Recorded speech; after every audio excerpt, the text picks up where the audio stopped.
সাগৰৰ মাজত মাণিক বিচাৰি ফুৰা কামটো অতি সহজ নহয়। মানুহবোৰে জন্মৰ পৰাই মনত বহুতো আশা লৈ জন্ম লয়, কিন্তু বাস্তৱ পৃথিৱীখনত যেতিয়া মানুহবোৰে সংগ্ৰাম কৰিব লগা হয়, তেতিয়া কিন্তু বহুতো নদী, খাল, বিল, জান জুৰি, পাহাৰ পৰ্বত, শীত তাপ, সাগৰৰ ঢৌৰ দৰে সমস্যাবোৰৰ মাজত নিজক পাৰ কৰিব লগা হয়। মানুহবোৰৰ মৌলিক অধিকাৰ যেনে ধৰক অন্ন, বস্ত্ৰ আৰু বাসস্থান, এইবোৰ নোহোৱাকৈ জানো মানুহবোৰে জীৱনক আগুৱাই লৈ যাব পাৰিব? কেতিয়াও নোৱাৰিব, নহয়নে? সকলো মানুহৰে কিন্তু সপোনৰ এটি ঘৰ, সুন্দৰ থকাৰ ঠাই আৰু সুন্দৰভাৱে নিজৰ জীৱনক আগুৱাই লৈ যাবৰ কাৰণেই খেতি পথাৰত কাম কৰাৰ উপৰিও ব্যৱসায়, বাণিজ্য আৰু বিভিন্ন কৰ্মস্থলীত চাকৰি কৰে।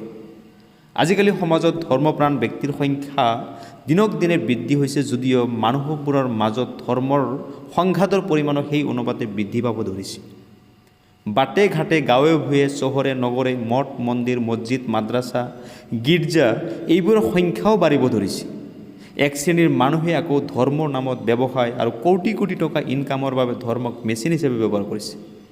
প্ৰতি ছেকেণ্ডত একমুঠি খাদ্যৰ কাৰণে কিমান মানুহ যে এই পৃথিৱীৰ পৰা বিদায় মাগিছে, সেয়া কিন্তু খুবেই দুখজনক আৰু পৰিতাপৰ বিষয়। দান দক্ষিণা কৰিও আজিকালি মনত শান্তি নোপোৱা হৈছে মানুহবোৰে, কিয়নো ভেজাল মানুহেৰে পৃথিৱীখন চাৰিওফালৰ পৰা ছানি ধৰিছে। পৃথিৱীখন প্ৰতিদিনে কেৱল বিপদগামী হৈছে। ধন্যবাদ। জয় আই অসম। নমস্কাৰ। আসসালামু আলাইকুম।